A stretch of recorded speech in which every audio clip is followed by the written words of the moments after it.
If you're stuck in this old pattern and you are trying to move away from for a long time, you probably tried so many methods like therapy or what's really popular right now, energy healing and plant medicine and all those kind of modalities that has a promising outcome. You probably felt the elevated state for a few days, but on a random Tuesday afternoon, you're back where you started, like all the work never happened. It happens to a lot of people, so you are not alone. But I'm going to show you something that helped me so much, that helped me regulate the nervous system, helped me find my inner peace, and also to finally understand this mind's game, to find your freedom, basically. If your mind is free, you can do anything you want, right? Okay, let's get into it. You may ask, how do our body and brain react to the situation where we are caught in the chronic emotional loop? Researcher Joe Dispenza really explained this well. There's a loop. If you have seen the graph before, the first one is thought, and then emotion, then chemistry, and then feeling. It all started with a thought. It signals the brain to produce certain emotion. That emotion will trigger the body to release a lot of chemicals signals, which will produce more of that feeling. That feeling will drive a lot of more similar thoughts. So it's a run and run loop. The similar circuits firing and wiring, conditioning the body deeper and deeper into that similar state. Have you ever had those experiences where you woke up in the morning and everything goes wrong? Like you woke up from the wrong side of the bed. You go to the sink, there are unwashed dishes, and you keep tripping yourself, and you knock your head over the table when you try to reach something. That kind of low mood just deepens when those evidence surfaces. As the mood goes deeper, deeper, deeper, and then more evidence surfaces. So it's like a vicious loop. Water doesn't choose its path. Say you have one stream of water, keep going through the same channel. The channel deepens over time. One day there's new stream of water, new information, new insight, whatever you call it, new water. It will be pulled into the same channel with the same path because the channel is deeper. It's the same with thought emotional loop. So the more you loop, the deeper it goes. There's a system called identity preservation system. Have you ever seen a child who grew up in a really unstable, unpredictable environment, where they have to scan the environment all the time to predict threat and not able to relax because they're not allowed to? That strategy kept them safe. They're doing a really good job of scanning it. But when they grow up, one day they have really safe job, they have really nice relationship, and everything just calm and peaceful, but they're still constantly scanning the same threat and not be able to relax. What's going on here is the environment is completely changed, but that doesn't change who they identified with. What I'm trying to say is, with enough repetition, it's no longer performing grief, it is grief. And it's no longer processing anxiety, it is anxiety. The weather stops being a single event, it becomes a climate. That's what I mean. Biology becomes the identity. The most comfortable shoes you own is probably not the most beautiful one. Over the years, you have been wearing it, it's shaped around your foot, and it's so comfortable. You don't even notice that you are wearing it. Emotions are the same. Because you are carrying them for so long, it's shaped around you. You do not notice that you are even carrying it. So it just feels like your foot.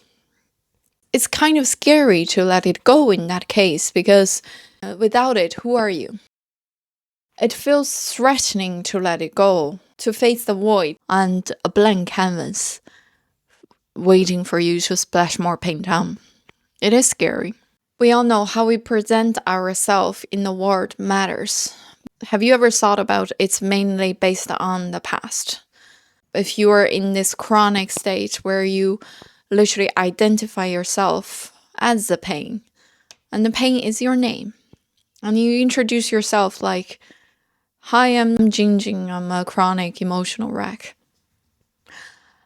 And that's normally what happens when you're not aware that how you react heavily depends on those bad experiences. Say you had a bad experience with a single person, you literally reject the whole group because you think that the pattern will hold. A single person from a nation ruined your opinion from a whole country. A single emotionally charged event literally ruined your future events. So you stop going any events because of this single event. And you're trapped inside a smaller moving range. You put all those sticks, those walls, those barriers around you to circle you around just to keep yourself safer than yesterday. Opportunities knock on your door. You always say, "I'm not ready." "Oh, I haven't healed. I haven't done enough work for myself. I'm not good enough for this. I'm not ready." And life keeps knocking on the door, and you always say, "There's something I need to work on. I'm not healed. I can't do this. What if people judge me? What if this won't work? What if those what ifs? What if you have been using healing to postpone your life?" There's this playdate analogy. Let's go play. I can't. I feel horrible. Let's go play. I can't. I'm not healed enough. I have to work on myself. Let's go play. I can't. I still feel I'm not grounded enough. Constant self-improvement project is telling yourself that you are not already enough, that you need to change yourself. And you always need to improve yourself to be able to enjoy the life, to be able to fully show up for your life. Effort itself is a belief of you are not already enough. It's a self-rejection. It's a telling that you cannot accept yourself with who you are, love and accept yourself. Every time you're trying to improve yourself, trying to heal yourself, you are confirming that you're broken. So why not just put down the effort of you need to heal yourself and go on that play date? Now we get the concept out of the way. How do we get out of the loop, you may ask?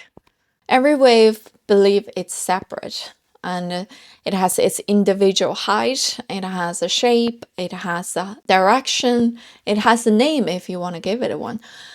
But no matter where it goes, it's all part of the ocean. It crashes, it recedes. The wave is our identity, our accumulated self. But it's not a single moment it left the ocean. It's all part of the ocean. And we thought we are the wave, but we are the ocean. The ocean is actually who we are. Ocean has the ability to access everything because ocean is everything.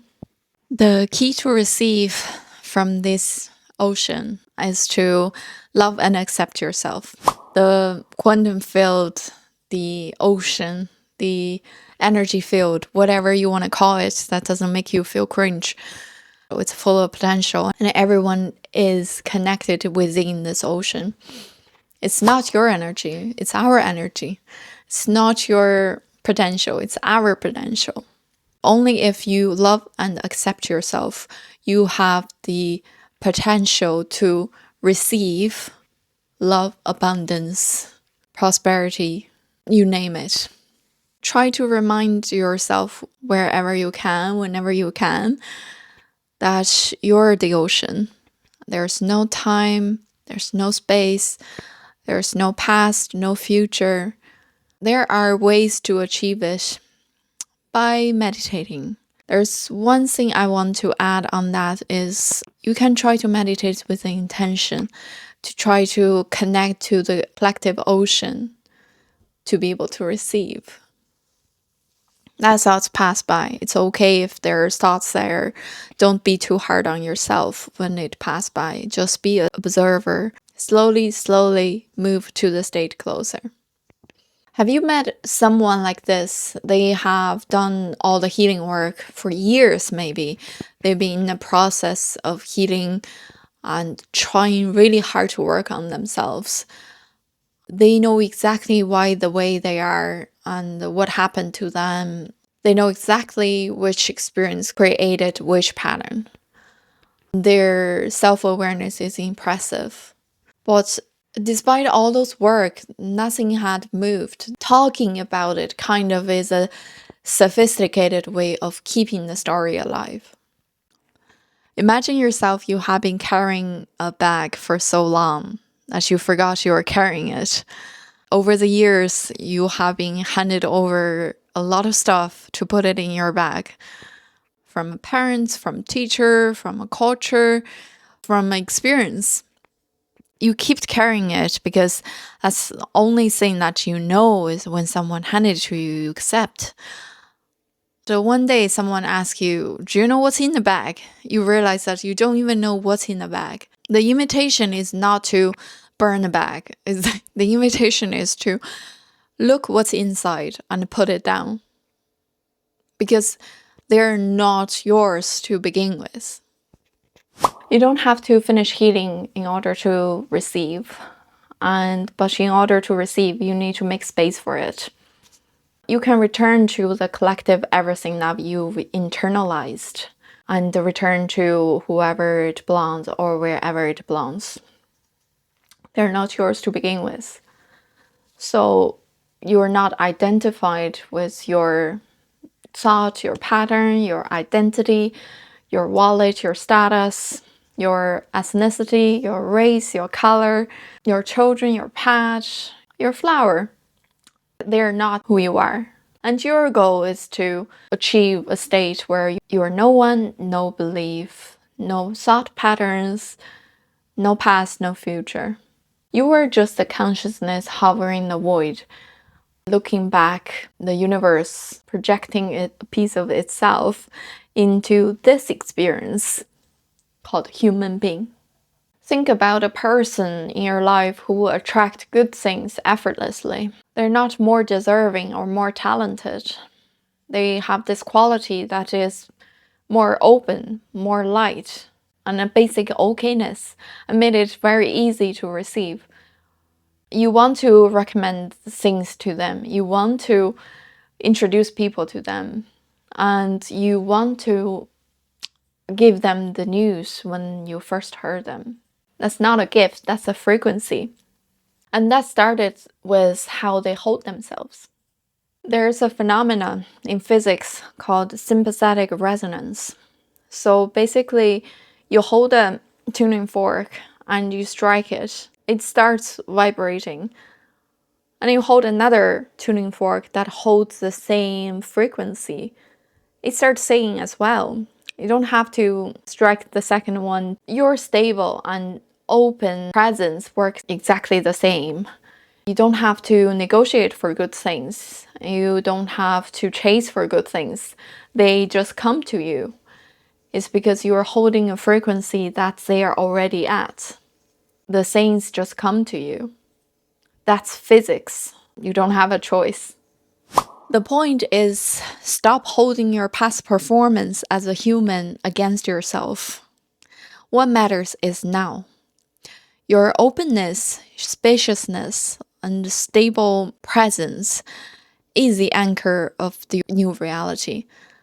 Anchored thought creates more elevated emotion, and that signals the body to release more elevated chemical signals. Elevated signals will create more elevated feelings, which create more similar thoughts. Similar signals firing and wiring. You have your new reality. You're probably asking, what if I fall back to the old patterns, the old thought form? How do I get out of it if I'm in there? I have made an entire video just to talk about this. You can find it here. With that in mind, please don't beat yourself up. Don't be too hard on yourself when you do fall back, because life happens. You can ask for help if you want to keep reminding yourself. Have guided meditation or do your intention meditation, or you can enter a circle with like-minded people to remind you, or you can come back to this video whenever you want. There are so many ways to remind yourself to come back to the unified state.